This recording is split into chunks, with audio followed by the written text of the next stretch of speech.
Beed online ज्ञानभूमीमध्ये आपलं सर्वांचं स्वागत. मी ज्ञानोबा वायबसे.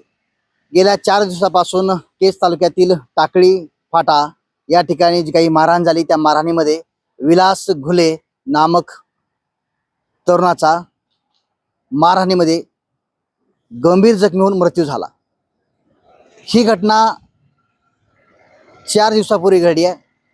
4 दिवसापासून घुले यांचे कुटुंबीय नातेवाईक केज पोलीस ठाण्यामध्ये सकाळ संध्याकाळ सायंकाळ रात्री अनेक वेळा आले. गुन्हा दाखल करण्याची प्रक्रिया जी होती ती संथ गतीने होती. मारहाण करणारे जे काही लोक आहेत ते त्या हॉटेलच्या CCTV मध्ये आले.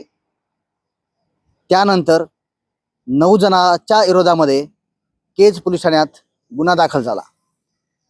मिळालेल्या माहितीनुसार त्या ठिकाणी कोळी बांधव आणि कदम यांचा वाद शेतीचा होता. त्या वादात त्या ठिकाणी फाट्यावर असताना वाद झाला. कदम यांच्या सोबत सोनी जवळचे काही तरुण आले. कदमवाडीचे काही तरुण होते आणि कोळी बांधव यांच्यात वाद सुरू होता. याच दरम्यान विलास घुले तो वाद सोडवण्यासाठी त्या ठिकाणी गेला आणि तो आपल्या जीवाला मुकला. कारण सोनी जवळच्या एका तरुणाने विलास घुले यांच्या पोटामध्ये चाकू खुपसला. त्यामुळं तो गंभीर जखमी होऊन त्याचा मृत्यू झाला. ही घटना घडत असताना त्या ठिकाणी जे काय वाद होत असताना बीडचे खासदार बजरंग सोनवणे हे माझे पाहुणे आहेत असं सोनी जवळच्या एका तरुणानं स्पष्टपणे त्या ठिकाणी उल्लेख केला. अशी आशयाची फिर्याद रात्री या ठिकाणी दाखल झाली आहे. जे माने आहेत ते कोळी बांधव आहेत. त्यांच्या फिर्यादीवरून रात्री या ठिकाणी गुन्हा दाखल झाला. या विलास घुले जे आहेत हे गेल्या 4 दिवसापासून स्वामी रामानंद तीर्थ महाविद्यालयाच्या दवाखान्यामध्ये त्यांचं पार्थिव त्या ठिकाणीच होतं. काल विलास घुले यांचे सर्व नातेवाईक असतील, मित्रपरिवार असेल, या ठिकाणचा जे काही समाज बांधव असेल त्यांनी दिवसभर केज बंद ठेवलं. बाजारपेठ बंद ठेवली. ST बंद होती. पूर्णतः वाहतूक बंद होती. शाळा असतील, या ठिकाणची कोचिंग क्लासेस असतील, या ठिकाणचा पूर्ण परिसर असेल तो अक्षरशः बंद होता. पोलीस प्रशासनाचा मोठा बंदोबस्त या ठिकाणी तैनात करण्यात आला होता. काल दिवसभरामध्ये असंख्य घडामोडी घडल्या. छत्रपती शिवाजी महाराज चौकामध्ये सकाळी 10 वाजल्यापासून रात्री 10 वाजेपर्यंत तिथेही लोक होते. या पोलीस ठाण्यात हजारोच्या संख्येने सकाळपासूनच लोकांची गर्दी होती. दिवसभरामध्ये हा घटनाक्रम चालत असताना काही आरोपींना बीड पोलीस स्थानिक गुन्हे शाखेचे पोलीस निरीक्षक शिवाजी बंटेवाड यांच्या मार्गदर्शनाखाली काही जणांना अटक केली. काही जण 3 वाजता त्यातले आरोपी उचलले गेले. त्यानंतर संध्याकाळी काही आरोपी उचलले गेले आणि मध्यरात्री या खुनाच्या घटनेतील, मारहाणीच्या घटनेतील सर्व आरोपी आता पोलिसांनी ताब्यात घेतलेत. 9 जणांच्या विरोधामध्ये गुन्हा दाखल आहे. ते 9 आरोपी बीड पोलिसांनी मध्यरात्री सर्वांना उचलून आणलंय. ते सध्या बीड पोलिसांच्या ताब्यात आहेत. खऱ्या अर्थानं पाहायला गेलं तर हे घटनाक्रम असताना एक गांभीर्याची गोष्ट ती म्हणजे जे विलास घुले आहेत त्यांचा पार्थिव देह या ठिकाणी तब्बल 12 ते 14 तास पोलीस ठाण्यामध्ये आणावा लागला. तेव्हा कुठे ही प्रोसिजर हल्ली आहे. बीड जिल्ह्याचे जिल्हा पोलीस अधीक्षक नवनीत कावत सर हे देखील या ठिकाणी हजर होते. हजारोच्या संख्येने मॉफ होता. हजारोच्या संख्येने महिला होत्या. या ठिकाणी पूर्णतः दिवसभर ठप्प होता. कोणीही अन्न पाणी खाल्लं नाही. या ठिकाणी बसून होते. टाकळी गावचे ग्रामस्थ या ठिकाणी गेल्या 14 तासापासून त्यांचं या ठिकाणचं आंदोलन सुरू होतं. हे आंदोलन करत असताना प्रचंड पोलीस प्रशासनावर दबाव आला.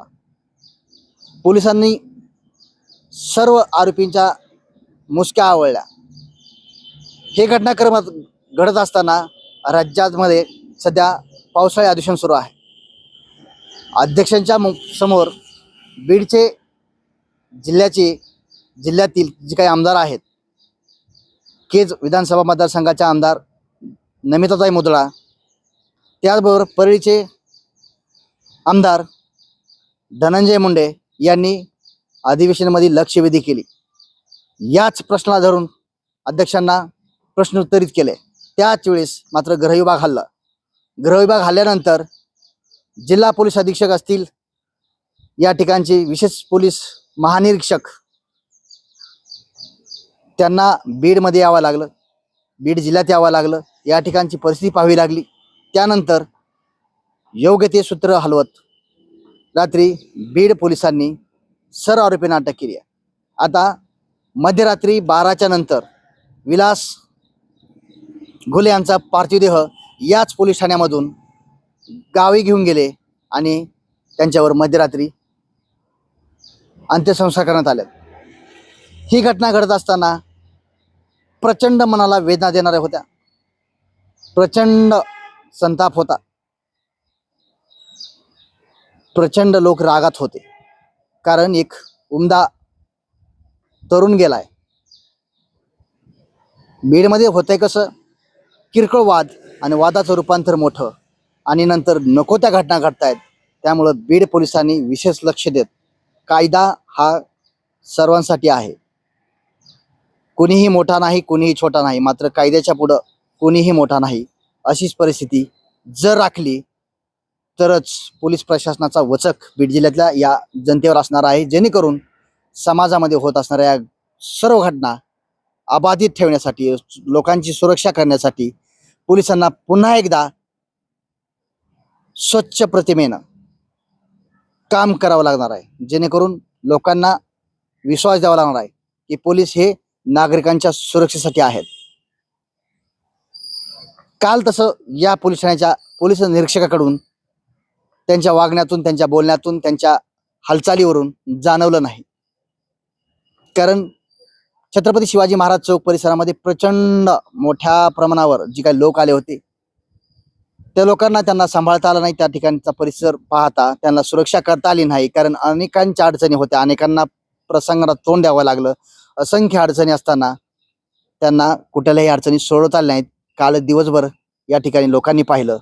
मात्र पोलीस निरीक्षक ज्यावेळेस अशा घटनांना सामोरं जातात त्यावेळेस मात्र कायदा सुव्यवस्थेचा प्रश्न अबाधित राखण्यासाठी, सुरक्षा सर्व नागरिकांना ठेवण्यासाठी त्यांचं कर्तव्य इमानदारीनं पार पाडणं अपेक्षित असतं.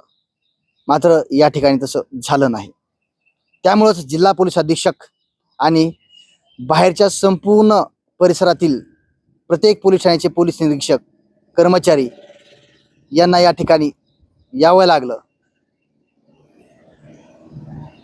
या ठिकाणचा मॉप होता तो संयमी, शांत, मनात राग आणि ओठामध्ये, मनामध्ये प्रचंड भावना दाटलेल्या होत्या. मध्यरात्री विलास घुले यांच्यावर अंत्यसंस्कार करण्यात आलेत. आता सर्व आरोपी अटक आहेत. केज पोलीस कोणत्या अँगलने आता तपास करतं, त्यांना कशा पद्धतीनं कडक शासन करतं, काय पुराव्याच्या आधारे कोर्टामध्ये सादर करतं, हा येणारा काळच सांगेल. मात्र संबंधित जे कोणी आरोपी असतील, आरोपींना सहकार्य करणारे असतील, त्यांच्या अनुषंगानं तपास बीड पोलीस, केज पोलीस, तपासी अधिकारी करतात का, याकडे आता सर्वांचं लक्ष लागलंय.